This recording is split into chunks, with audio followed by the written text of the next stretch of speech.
심리학자 칼 로저스는 인간 내면의 불안을 현실의 나와 이상적인 나 사이의 간극이라고 말했습니다. 지금 이 순간이 내가 만족스럽지 않으면 사람은 누구나 불안을 느낍니다. 퇴직을 앞둔 중년이 불안한 이유는 단지 수입이 줄어들기 때문만은 아닙니다. 한때는 역할이 분명했던 내가 이제는 무엇을 해야 할지 모르는 사람이 되었기 때문이죠.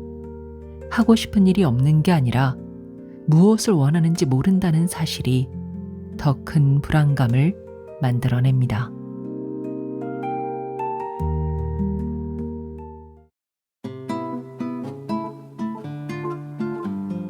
안녕하세요. 오늘도 마음이 쉬어가는 곳 힐링필드입니다. 요즘 들어 이유 없이 마음이 불안해질 때 있으신가요? 물론 이유는 분명히 있을 겁니다. 내가 지금 잘하고 있는 걸까? 이게 정말 좋은 선택일까? 하루에도 몇 번씩 이런 질문들로 스스로를 다그칠 때가 있죠. 오늘은 그런 우리 마음 곁에 조용히 다가와 불안을 새로운 시선으로 바라보게 하는 책, 김영준의 불안을 곁에 두기로 했다를 함께 읽어보려고 합니다. 김영준 작가는 자기계발 커뮤니티 월간 책방의 대표로 1,500권이 넘는 책을 읽고 3,000편 이상의 글을 써오며 책과 함께 중년 이후의 삶을 설계하고 있습니다. 그는 인생을 마라톤에 비유합니다. 달리는 내내 우리 곁을 따라붙는 불안감. 그건 피해야 할 감정이 아니라 끝까지 함께 달려주는 페이스메이커 같은 존재라고 말합니다.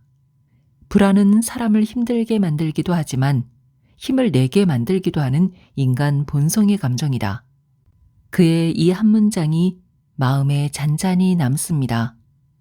오늘 힐링필드에서는 불안을 멀리하지 않고 곁에 두는 법, 그 안에서 단단해지는 마음의 이야기를 함께 나누어 보겠습니다.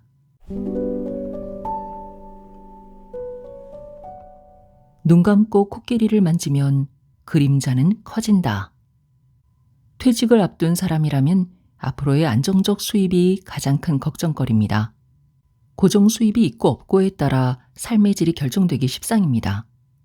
그러나 월급만큼의 고정 수입을 만드는 일은 결코 쉽지 않습니다. 적성과 재능을 살린 일을 찾을 수 있다면 좋겠지만 입맛에 맞는 일을 찾는 것은 꿈 같은 일입니다. 퇴직에 쫓겨 성급하게 판단하는 사례가 적지 않고 전문가의 말만 믿고 선택하는 건 도박이나 다름없습니다. 운이 좋아 수익이 난다면 다행이지만 열의 여섯은 그렇지 못한 게 현실입니다. 정말 신중해야 될 선택을 누군가에게 의지해서 내렸을 때 오는 대가는 큽니다. 결국 불안함을 스스로 키운 셈이 됩니다. 언젠가 무인 카페 창업 설명회에 갔었을 때 빈자리가 없을 정도로 사람이 많은 걸 보고 요즘 대세 아이템이라는 말이 실감났습니다. 참석자의 연령대도 50대, 젊은 부부, 혼자 온 30, 40대의 남녀 등 다양했습니다. 1시간 남짓 진행된 설명을 듣고 보니 왜 모두 관심을 두는지 알 수 있었습니다. 가성비가 좋았고 매장 운영에 드는 시간과 노력에 비해 수익이 나쁘지 않았습니다. 직장을 다니면서도 충분히 병행할 수 있고 적은 투자금으로 안정적인 현금 흐름이 가능한 게 핵심이었습니다. 무인 카페의 핵심은 원격으로 조정되는 커피 머신이고 기계가 사람의 역할을 대신해주죠. 직장도 다니면서 하고 싶은 걸 할 수 있는 시간도 벌 수 있으니 당연히 삶의 질도 올라가겠죠.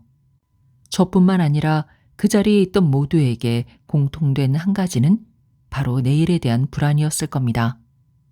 나이의 많고 적음, 직업이 있고 없고의 문제보다 불투명한 내일이 불안한 겁니다. 결국 안정된 수입원이 내일에 대한 불안을 어느 정도 덜어줄 테니까요. 하지만 퇴직을 앞두거나 창업을 고민하거나 이직을 준비하는 일이 단순히 돈 문제만은 아닐 것입니다. 어쩌면 지금 이 순간 내가 뭘 하고 싶은지 모르는 불안감이 기저에 깔려 있는 게 아닐까요? 불안의 실체를 모르는 데서 오는 반작용으로 우선 수입이라도 안정시키려는 임시방편을 선택하는 것은 아닐지 생각해 봅니다. 심리학자 칼 로저스는 인간 내면의 불안을 현실의 나와 이상적인 나 사이의 간극이라고 말했습니다. 지금 이 순간에 내가 만족스럽지 않으면 사람은 누구나 불안을 느낍니다. 퇴직을 앞둔 중년이 불안한 이유는 단지 수입이 줄어들기 때문만은 아닙니다. 한때는 역할이 분명했던 내가 이제는 무엇을 해야 할지 모르는 사람이 되었기 때문입니다. 하고 싶은 일이 없는 게 아니라 원하는 게 뭔지 모른다는 사실이 더 큰 불안감을 주는 것입니다. 제가 강조하고 싶은 건 순서입니다. 먼저 현재에 만족하면 내일에 대한 불안은 어느 정도 해소됩니다. 오늘을 잘 살면 내일도 잘 살게 되는 것이 자연스러운 이치입니다. 오늘 잘 산다는 것은 결국 이 순간에 만족하는 것입니다. 모든 면에서 지금이 만족스럽다면 굳이 알 수 없는 내일에 대해 불안해할 이유가 없겠죠. 이런 이치는 일뿐만 아니라 경제적인 부분에서도 마찬가지입니다. 돈에 대한 갈증은 누구도 예외가 없습니다. 누구나 더 많은 돈을 벌고 싶어 합니다. 그러나 누구나 원하는 만큼 벌 수 있는 것은 아니죠. 문제는 이 결핍감으로 스스로 불안을 키우며 살지 아니면 현재에 만족하며 불안을 줄이는 삶을 선택할지입니다. 지금 이 순간에 집중하면 불안의 크기도 줄어듭니다. 불확실해서 오는 불안이 설 자리가 줄어듭니다. 반대로 이 순간에 집중하지 못하면 불안은 점점 커지고 결국 다른 곳으로 시선을 돌리게 합니다. 그렇다면 어떻게 해야 할까요? 답은 멀리 있지 않습니다. 지금 이 순간 내가 할 수 있는 일에 집중하는 것입니다. 하버드 의대의 존 카바진 박사는 마음 챙김을 통해 불안과 스트레스를 줄이는 방법을 이렇게 제안합니다. 현재의 순간에 온전히 주의를 기울이면 불확실한 미래에 대한 두려움은 서서히 작아진다. 카바진 박사는 암 환자와 만성 통증 환자들을 대상으로 마음 챙김으로 하는 스트레스 감소 프로그램을 운영했습니다. 그 결과 통증에 대한 불안과 스트레스가 현저히 줄어드는 변화를 확인했습니다. 그렇습니다. 중년을 훌쩍 넘겼거나 생활에 급격한 변화가 생기면 내일에 대한 불안이 커질 수밖에 없습니다. 하지만 그럴수록 지금 이 순간에 더 집중해야 합니다. 불안은 섣부른 판단을 쉽게 끌어오기 때문입니다. 평소에 불안의 크기를 줄이려는 스스로의 노력이 필요합니다. 자기 안에 있는 불안의 원인이 어떤 것인지 인식하는 것만으로도 불안은 줄어듭니다. 불안에 압도당하지 않으면 자연스럽게 현재에 집중할 수 있고 더 여유로운 판단도 가능해집니다. 눈을 감은 채 코끼리를 만지면 다리는 통나무 같고 코는 밧줄 같고 엉덩이는 벽처럼 느껴질 뿐입니다. 아무리 만져도 실체를 파악하지 못하니 불안만 커집니다. 지금에 집중하지 못하는 삶이 바로 그렇습니다. 오늘에 집중하는 삶은 눈을 뜨고 코끼리를 만지는 것과 같습니다. 어느 부위를 만져도 불안해할 이유가 없습니다. 지금 손끝에 전해지는 촉감에 집중하면 온전히 코끼리를 느낄 수 있습니다. 집착이 만든 마음의 굴레. 왜 집착하면 불안해질까요? 집착은 애착의 한 형태입니다. 존 볼비의 애착 이론에 따르면 인간은 자신에게 안전기지 역할을 해주는 대상에 강한 애착을 형성합니다. 이 대상을 잃을 위험이 생기면 불안은 커지고 그 불안은 다시 집착을 강화합니다. 직장인에게는 월급이, 부모에게는 자식이, 투자자에게는 투자금이, 인간관계에서는 특정 사람이 안전기지가 됩니다. 물론 누구에게나 그 비중은 다르지만 손에서 놓지 못할 정도라면 분명 높은 비중을 차지합니다. 어쩌면 그것 하나만 바라보는 이들도 있습니다. 집착을 내려놓으면 몸과 마음이 편해진다는 것을 머리로는 압니다. 그러나 아는 대로 행동하기는 쉽지 않습니다. 그것들은 이미 삶 속에 깊이 자리 잡고 있기 때문입니다. 나 혼자만 편해지려면 얼마든지 포기할 수 있을지 모릅니다. 하지만 가족이 있고 혼자 살 수 없기에 어떤 식으로든 지고 가려고 합니다. 그래야 사람답게 살 수 있고 더 큰 의미와 가치를 얻을 수 있기 때문입니다. 월급은 안락한 삶을 보장하고 자식에 대한 투자는 의무이자 기대이며 많은 돈과 사람은 충만한 인생을 보장해 줍니다. 집착 때문에 안달복달하지만 한편으로 그것이 삶을 지탱하는 힘이 되기도 합니다. 이 힘을 바꿔 말하면 통제 욕구입니다. 인간은 미래를 예측하고 통제할 수 있을 때 안정감을 느낍니다. 그러나 통제가 어려운 상황, 예를 들어 자녀의 성장, 직장의 변화, 인간관계의 불확실성과 같은 순간에는 불안이 커집니다. 그리고 불안을 줄이려는 시도로 집착이 강해집니다. 외부에서 보면 과도하게 몰입한 행동처럼 보일지 모르지만 정작 그 안에서 살아가는 사람에게는 지극히 당연한 일입니다. 저마다 삶의 목적이 다르기 때문입니다. 나에게 지극히 정상인 행동이 누군가에게는 이해되지 않을 수 있고 그 반대도 마찬가지입니다. 누구의 행동이 절대적으로 옳다고 할 수는 없습니다. 세상에 그런 기준은 존재하지 않으니까요. 제가 직장을 9번이나 옮기면서도 직장만 고집했던 것도 집착이었습니다. 분명 그 사이 다른 선택을 할 기회는 있었지만 용기를 내지 못했습니다. 두려웠기 때문입니다. 직장을 그만둔 내가 무엇을 할 수 있을지 알 수 없었고 설령 용기를 내어 시작해도 그것이 내 일인지 그 일을 더 잘할 수 있을지 확신할 수 없었습니다. 오히려 다른 선택지를 바라보는 것이 직장에 대한 집착을 더 키웠습니다. 당장 직장만큼 안정적이고 빠르게 다시 시작할 수 있는 것이 보이지 않았기 때문입니다. 조금만 버티면 더 좋은 때가 올 것이라는 막연한 기대도 집착을 부추겼습니다.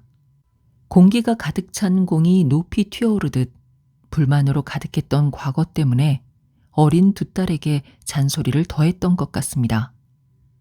적어도 너희들은 나처럼 살지 말라는 마음에서였죠. 이 또한 다른 형태의 집착이었습니다. 서로가 공감할 수 있는 방법은 아니었지만 부모로서 할 수 있는 최선이라고 스스로 포장했습니다. 그러니 아무렇지 않게 아이들에게 상처가 되는 말을 내뱉었고 다 너희들이 잘 되길 바라는 마음이라고 정당화했습니다. 결국 뜻대로 행동하지 않는 아이들의 모습에 더 집착하고 더 불안해했던 것 같습니다. 20년 넘게 술을 끊지 못했던 것도 관계에 대한 집착 때문이었습니다. 술이 좋아서 마신 것이 아니었습니다. 술을 마셔야 사람들과 이어질 수 있다고 믿었기 때문입니다.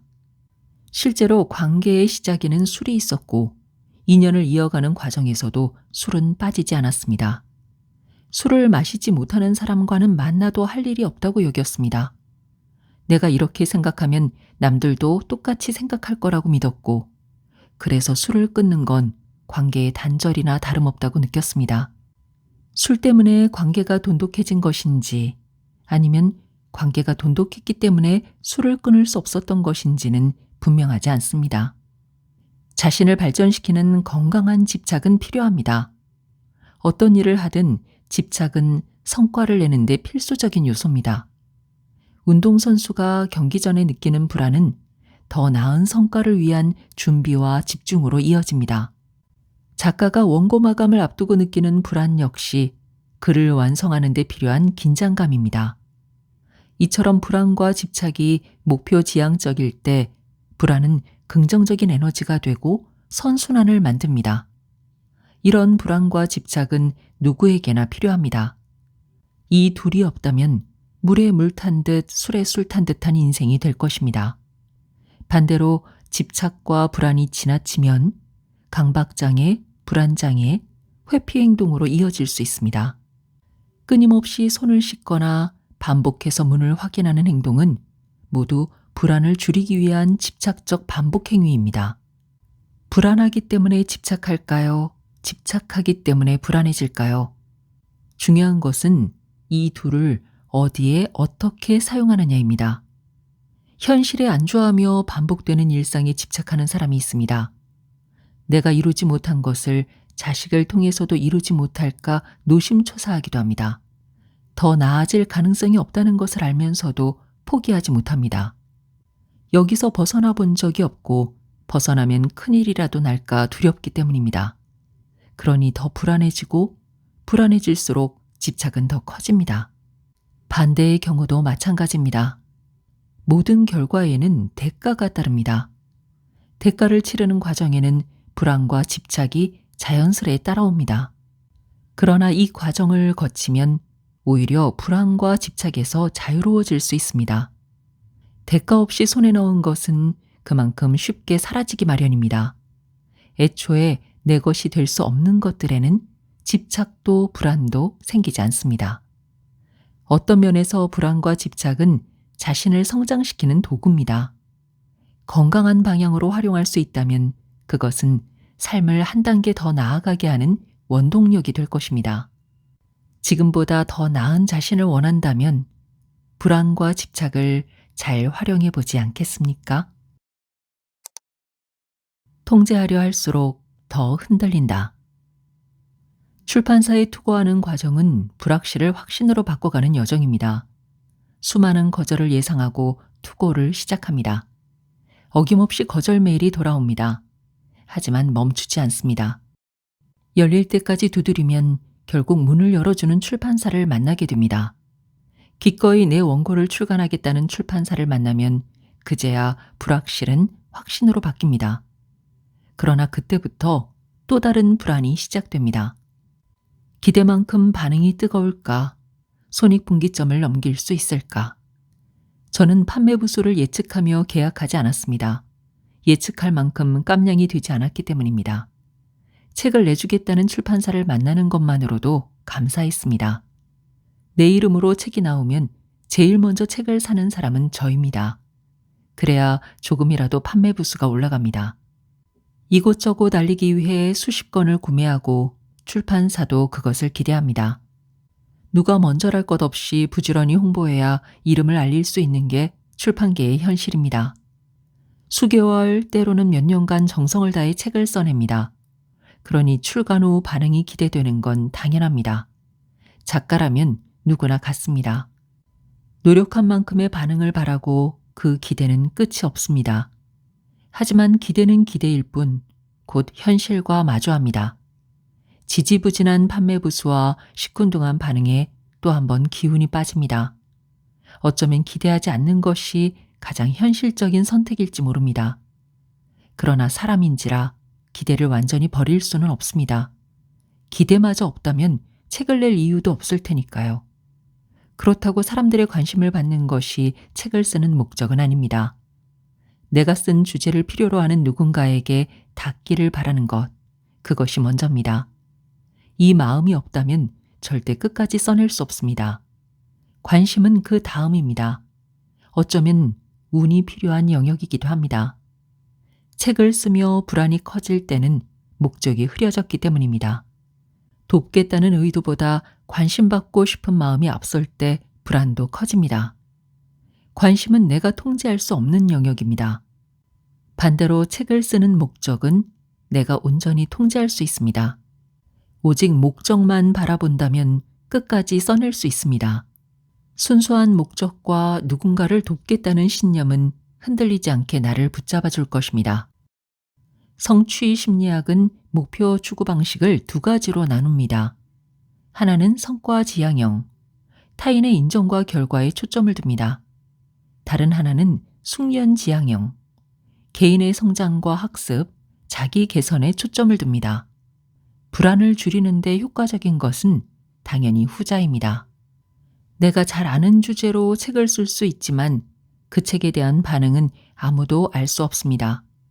대중의 반응은 내가 통제할 수 있는 영역이 아닙니다. 통제할 수 없는 것을 통제하려 할 때 불안은 커집니다. 대부분의 작가는 이를 머리로는 알지만 막상 책이 세상에 나올 때는 기대를 품습니다. 관심을 바라는 마음은 인지상정입니다. 그것은 동시에 내가 쓴 책에 대한 확신이 있고 더 많은 사람이 좋아해 줄 것이라는 자신감이 있기 때문입니다. 1886년 세상을 떠난 에밀리 디킨스는 생전에 단 10여 편의 시만 출간했습니다.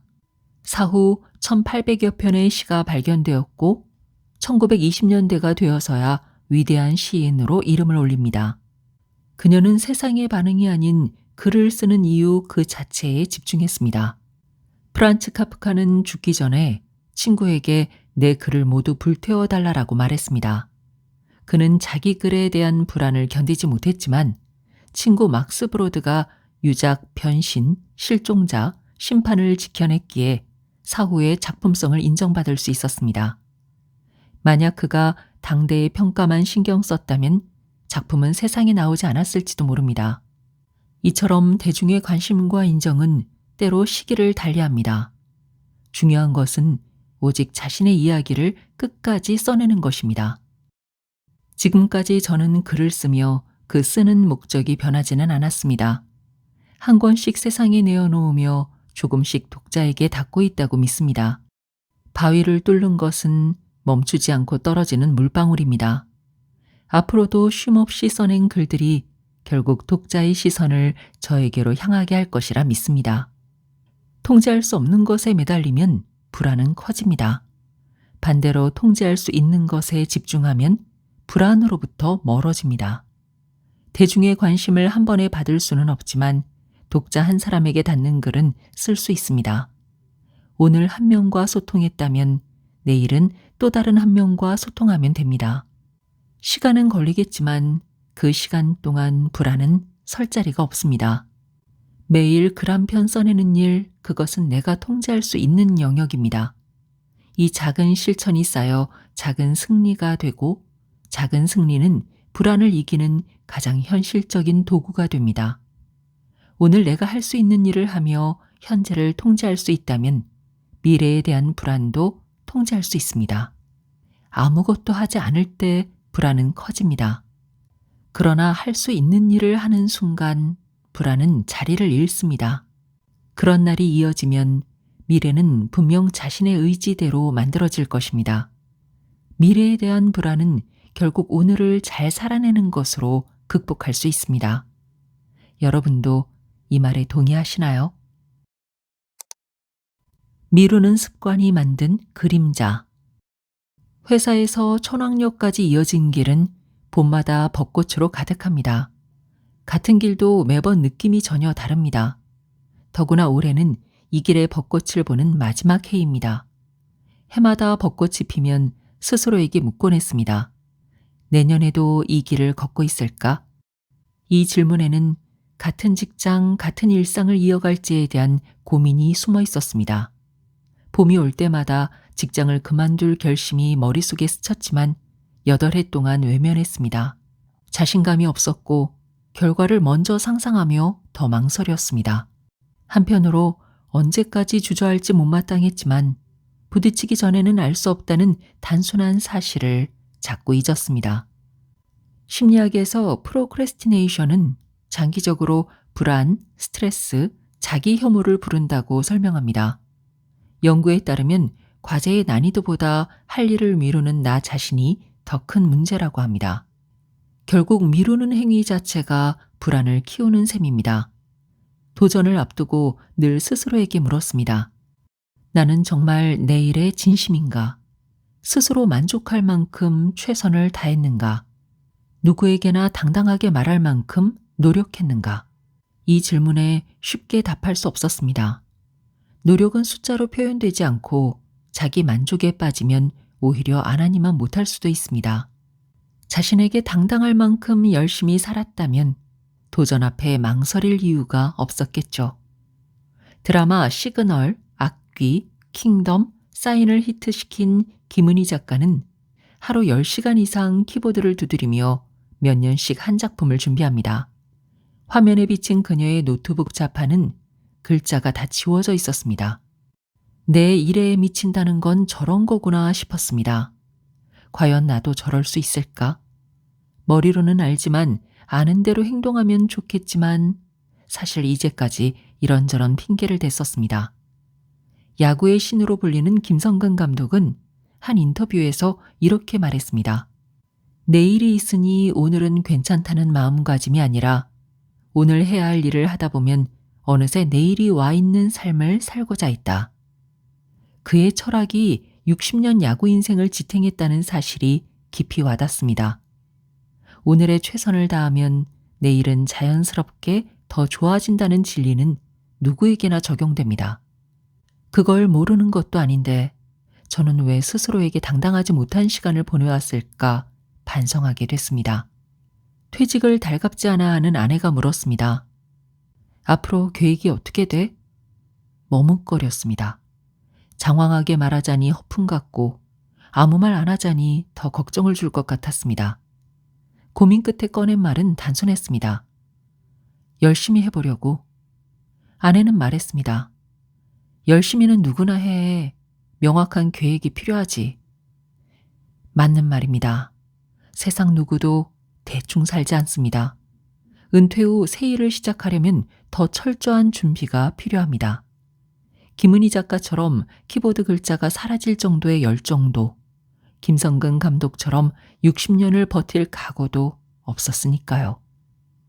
100번 말하는 것보다 한 번 행동으로 보여주는 것이 낫습니다. 내일이 있다는 핑계로 오늘을 게을리 살 수 없습니다. 그래 봐야 남는 건 후회와 실패뿐입니다. 선택한 이상 어떤 결과든 마주하게 됩니다. 원하는 결과로 만드는 건 오늘에 달렸습니다. 불안의 선순환을 만드는 공식은 단순합니다. 오늘 해야 할 일을 미루면 불안이 커지고 내일 할 일은 2배로 늘며 무기력해지고 자기 신뢰감이 떨어집니다. 반대로 오늘 할 일을 해치우면 마음이 가벼워지고 내일은 여유가 생기며 꾸준함이 자기 효능감을 키우고 불안보다 성장의 감각이 커집니다. 오늘 해야 할 일을 미루면 불안만 커집니다. 불안은 해야 할 일이 끝날 때까지 사라지지 않습니다. 그러나 오늘 그것을 끝내면 내일이 올 때까지 불안도 사라집니다. 김치는 오래 묵힐수록 맛이 나지만 불안은 묵힐수록 더 커집니다. 오늘을 잘 살면 불안은 줄어듭니다.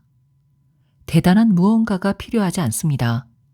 주어진 일을 오늘 해내는 것, 그것만으로 충분합니다. 매일의 노력이 쌓인 성과는 어느 날 더 큰 빛을 발할 것이고 불안은 그만큼 작아질 것입니다. 태도가 불안을 키운다. 손바닥도 마주쳐야 소리난다고 생각했습니다. 무례한 사람에게는 예의를 갖출 필요가 없다고 믿었습니다. 문제는 직장이었고 무례한 사람은 상사였습니다. 대부분은 아랫사람이 참고 넘어가는 게 미덕이고 옳고 그름은 나중 문제라고 배웠습니다. 그러나 막무가내로 자기 합리화와 강압을 일삼는 상사를 상사로 모시고 싶지 않았습니다. 그래서 아무 말 없이 대낮에 사무실을 나왔습니다. 가까운 정류장에서 가장 먼저 오는 버스를 탔습니다. 낮이라 빈자리가 많았습니다. 맨 뒷자리에 앉아 노선표를 보니 김포공항이 눈에 들어왔습니다. 사람 많은 곳으로 가고 싶었습니다. 이 시간에 그들은 무엇을 하는지 보고 싶었습니다. 어려서부터 걷는 것을 좋아했고 사람 구경을 즐겼습니다. 사람들을 바라보고 있으면 머릿속 걱정이 사라지고 감정도 차분해졌습니다. 그리고 나면 다시 원래 자리로 돌아올 수 있었습니다. 아마 그때부터 스트레스를 이런 방식으로 풀었던 것 같습니다. 직장에 매여 살다 보니 한동안 낮 시간에 돌아다니는 걸 잊고 지냈습니다. 오랜만에 맛보는 한낮의 여유였습니다. 몇 번을 왕복했는지 모를 정도로 공항을 오갔습니다. 사람 틈 사이를 쟁걸음으로 옮겨 다니다 보니 들끓었던 감정도 잔잔해졌습니다. 다리가 아프다는 걸 느끼고서야 눈에 보이는 의자에 앉았습니다. 시선은 여전히 사람들에게 머물렀습니다. 바라볼수록 의문이 생겼습니다. 평일 낮에 공항에 있는 이들은 어떤 사람들일까? 그들은 어떻게 무엇을 보며 살고 있을까? 그렇다고 모두가 즐거운 마음으로 여기 있는 건 아닐 겁니다. 사람 수만큼 사연이 있을 겁니다. 손에 든 가방에는 짐작할 수 없는 감정도 담겨 있을 것입니다. 그 중에는 저처럼 불안을 느끼는 사람도 분명히 있을 겁니다. 근심 없어 보이는 사람들을 바라보는 게 불편했습니다. 내 안에 근심이 가득했기 때문입니다. 상대적으로 느껴지는 박탈감이었습니다. 마음은 무겁고 복잡한데 내 앞에 보이는 사람들에게서는 그런 기색이 전혀 없었습니다. 즐거운 표정을 볼수록 불안은 더 커졌습니다. 이 시간에 내가 여기 있는 이유를 이해해 줄 사람이 얼마나 될까요? 나는 왜 대책 없이 이곳까지 온 걸까요? 순간의 감정을 이기지 못해 스스로 불안을 키운 건 아닐까요? 다시 돌아가 고개 한번 조아리면 끝날 일이었습니다. 일자리, 월급, 가족을 생각하면 당장 돌아가는 게 맞았습니다. 하지만 걸려오는 전화를 받지 않았습니다. 몇 번 피하다 결국 휴대폰 전원을 꺼버렸습니다. 피하면 편할 줄 알았지만 그렇지 않았습니다. 마음은 계속 꺼진 전화기에 가 있었습니다. 전원을 켜서 제일 먼저 걸려오는 전화를 아무 일 없다는 듯 받아야 할까 고민했습니다. 앉아있는 시간이 길어질수록 생각은 많아지고 마음은 초조해졌습니다. 퇴근 시간이 지나면서 불안은 더 커졌습니다. 이대로 집에 가도 아내는 모를 겁니다. 내가 먼저 말을 꺼내지 않으면 알 수 없으니까요. 잠자코 자면 오늘은 넘길 수 있습니다. 하지만 내일은 다를 겁니다. 심리학에서는 이런 회피 행동을 회피회로라고 설명하더군요.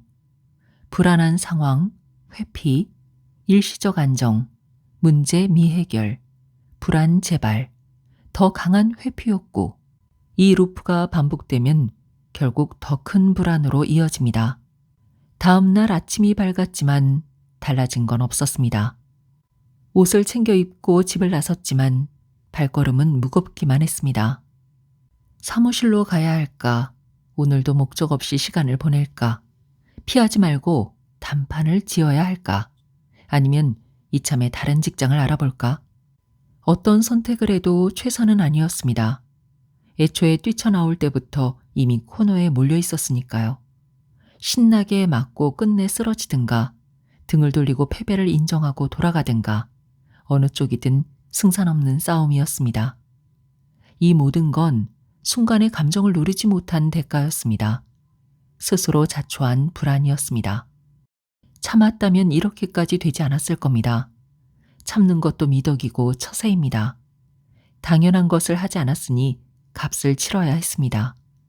그 대가는 상사 앞에서의 굴욕일 수도 있고 백수가 되는 일일 수도 있으며 가족에게 무능한 가장으로 비치는 것일 수도 있습니다. 순간의 화를 참지 못한 결과 마음은 참혹했고 불안은 커졌습니다. 시간은 야속하게도 계속 흘렀습니다. 시계를 볼 때마다 불안의 크기도 커졌습니다. 결단을 내리지 않으면 불안은 결국 나를 짓눌렀을 것입니다. 며칠 뒤 결단을 내렸습니다. 그러나 문제를 해결하기보다 회피를 택했습니다.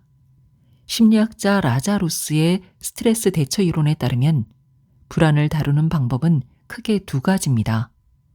문제 중심 대처는 문제를 직접 해결하고 조율하며 불안을 줄이고 통제감을 회복합니다. 반면 감정 중심 회피는 저처럼 상황에서 도망치고 외면하며 자기 합리화를 하는 방식입니다. 이 방법은 끝내 불안을 키우고 자기 효능감을 떨어뜨립니다. 결국 저는 최악의 선택을 했습니다. 당당하지 못한 태도였습니다. 내가 옳다고 확신했지만 맞서지 않았습니다. 맞서기보다 피하는 게 더 편했기 때문입니다. 맞섰다가 할 말을 제대로 못하고 다시 원래 자리로 돌아올까 두려웠습니다. 그렇게 비겁했지만 소심한 복수를 택했습니다. 그 결과 가족에게 피해를 주고 주변 사람들에게 좋지 않은 모습만 남겼습니다. 직장을 잃었고 불안만 남았습니다. 불안은 태도에 따라 크기가 달라집니다. 부당한 상황이라면 할 말을 하든가 잠자코 받아들이든가 둘 중 하나를 선택해야 합니다. 그래야 상황이 끝납니다. 저처럼 회피 회로를 돌리면 문제는 해결되지 않고 불안은 더 커집니다. 반대로 상황을 마주하고 어떤 식으로든 결론을 내리면 불안은 줄어듭니다. 불만은 남겠지만 불필요한 걱정과 불안에서 벗어날 수 있습니다. 그때 제가 선택해야 할 태도는 문제를 직면하는 것이었습니다. 그러지 못했기에 결국 직장을 잃고 새로운 직장을 찾기까지 불안은 덩치를 키웠습니다. 제 발등을 제가 찍은 꼴이었습니다. 내가 만든 내면의 무대. 정체를 알 수 없는 이에게 쫓기는 여주인공. 화면은 시점을 바꾸며 쫓고 쫓기는 장면을 교차해 보여줍니다. 막다른 골목에 다다른 여주인공의 얼굴에는 절망이 스칩니다. 쫓는 자의 시선이 점점 가까워지고 배경음악은 긴박하게 고조됩니다. 저음과 고음을 오가는 기묘한 음악은 여주인공이 느끼는 공포를 극대화합니다. 이윽고 그놈과 마주하는 순간 불안과 체념이 뒤섞인 표정이 화면을 가득 메웁니다. 음악은 절정에 달하다가 섬광과 함께 멈추고 화면은 어둠 속으로 사라집니다. 이 장면은 공포나 스릴러 영화에서 흔히 볼 수 있습니다. 쫓기는 장면은 언제나 긴장감을 불러옵니다. 빠른 화면 전환과 압박감 넘치는 배경음악이 관객의 심장을 조여옵니다. 감독은 긴장과 공포를 더 강하게 전달하기 위해 각종 장치와 기법을 사용합니다.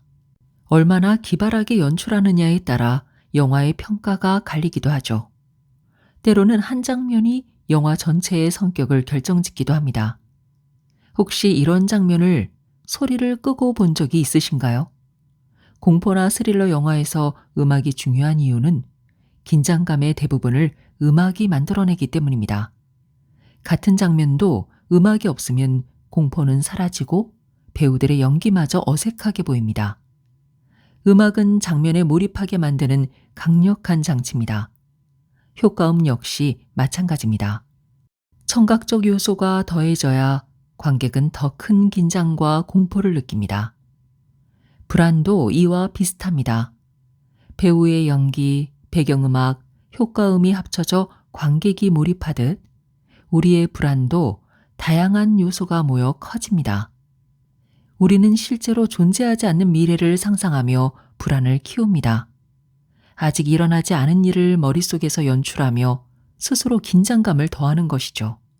음악이 없는 공포영화가 전혀 무섭지 않듯 불안을 키우는 상상이 없다면 두려움도 줄어듭니다. 우리는 매일 마음속에서 자신만의 영화를 연출합니다. 미래의 실패를 상상하며 긴장감을 높이고 작은 실수를 과장해 불안을 증폭시킵니다. 불안이 커지는 이유는 우리가 그 장면을 끊임없이 되새기며 음악을 더딥히기 때문입니다. 반대로 상상의 장면에 긍정적인 음악을 입힌다면 어떨까요? 같은 상황이라도 전혀 다른 감정을 느끼게 될 것입니다. 결국 불안은 내가 연출하는 영화입니다. 내가 어떤 장면을 만들고 어떤 음악을 깔며 어떤 시선을 담느냐에 따라 불안의 크기와 성격이 달라집니다. 우리는 감독이자 주연입니다. 불안한 장면만 반복할지, 새로운 결말을 연출할지는 오롯이 나에게 달려 있습니다. 걷기 시작한 아이는 넘어지는 게 당연합니다. 하지만 부모는 혹시 다칠까 불안해합니다. 아이는 넘어지는 것조차 즐기는데도 말입니다. 이제 막 고등학생이 된 딸이 첫 모의고사를 준비할 때 부모는 시험이 어렵게 나오진 않을까? 아이가 실수하진 않을까? 온갖 상상을 하며 불안해합니다. 뜬금없는 상사의 호출은 머릿속에서 수많은 추측을 불러옵니다. 보고서가 잘못됐나? 거래처에서 문제가 생겼나? 아니면 쫓겨나는 걸까? 이런 추측이 꼬리를 물며 불안이 커집니다. 인간의 뇌에는 앞으로 일어날 일을 머릿속에서 미리 시뮬레이션하는 기능이 있습니다. 심리학에서는 인지적 시뮬레이션이라고 부릅니다. 원래는 생존을 위한 도구였지만 현대사회에서는 오히려 불안을 만드는 장치가 되었습니다. 불안은 대부분 상상에서 비롯됩니다. 아이가 다치지 않을까? 시험을 망치지 않을까? 상사에게 혼나지 않을까? 아직 일이 벌어지지 않았는데도 미리 불안을 만들어냅니다. 그러나 막상 상황과 마주하면 아이는 다치지 않고 시험 점수도 나쁘지 않으며 상사의 칭찬을 받을 수도 있습니다. 상상 자체가 필요 없다는 건 아닙니다. 불안은 때때로 더 큰 문제를 예방하는 신호가 되기 때문입니다. 중요한 건 이를 적절히 활용할 줄 아는 것입니다. 퇴직을 앞둔 중년에게 가장 큰 불안은 직장 밖에서 일어날 일입니다. 직장 안에서도 밖에서도 다양한 상상을 합니다. 대부분은 잘못되면 어쩌나라는 최악의 시나리오입니다. 최악을 상상하는 것이 잘못된 것은 아니지만 그 상상에 갇히면 정작 중요한 것을 놓치게 됩니다. 퇴직 후 필요한 건 상상이 아니라 기대와 믿음입니다. 퇴직은 피할 수 없고 그 이후의 인생도 마찬가지입니다. 어떤 상상을 하든 상상은 상상일 뿐입니다.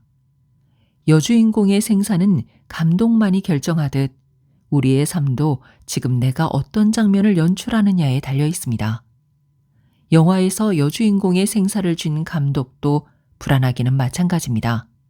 관객이 호응할 장면을 만들 수 있을지 고민하지만 걱정만으로는 장면이 완성되지 않습니다. 감독은 배운 것과 경험을 활용해 다양한 시도를 하고 자신이 할 수 있는 최선을 다해 한 장면씩 만들어갑니다.